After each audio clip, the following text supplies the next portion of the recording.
retrospect, mistakes were made. I've acknowledged that.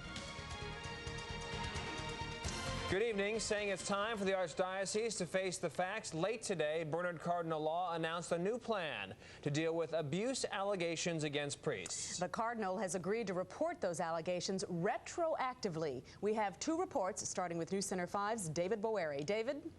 Liz, no, he's not resigning. The Cardinal repeated once again today it's not the time to turn away from the job that needs to be done. It's time to move forward, he said, even as the release of all those documents brought us back to the past, where so much of the present pain is rooted. 2 weeks ago, he had spoken apologetically, humbly, openly, acknowledging how tragically incorrect he had been in not removing then-priest and now convicted pedophile John Geoghan from the reach of children. But today, the thousands of documents once confidential both illustrated and underlined the mistake and tragedy. I did that on the assumption, the false assumption, that one can reassign someone like that. I see now that that cannot be done. He announced a plan to explore the feasibility of creating a center for the prevention of sexual abuse of children. His call for the reporting of all past acts of alleged abuse by priests.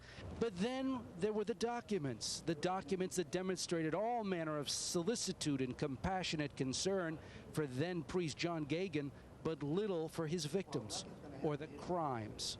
In retrospect, was John Geoghan's priesthood an effective ministry, as you once told him? You know what? I think that that is something that only God can judge. And I don't think that that furthers where we are now in protecting future children.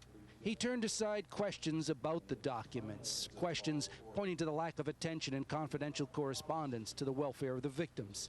They're in the church prayers, the Cardinal said, and then he made this emphatic statement. There is no priest presently assigned anywhere who is, as far as we know, guilty of sexual abuse, that we are going to make public, we are going to make available to the appropriate public authorities the names of all priests in our records that we know of having been guilty of the abuse of minors.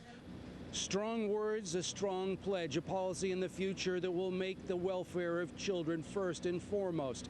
A time to move forward, the Cardinal said, even as those documents tend to bring us back to the past. With this live report from Boston, I'm David Boeri for News Center 5. Liz?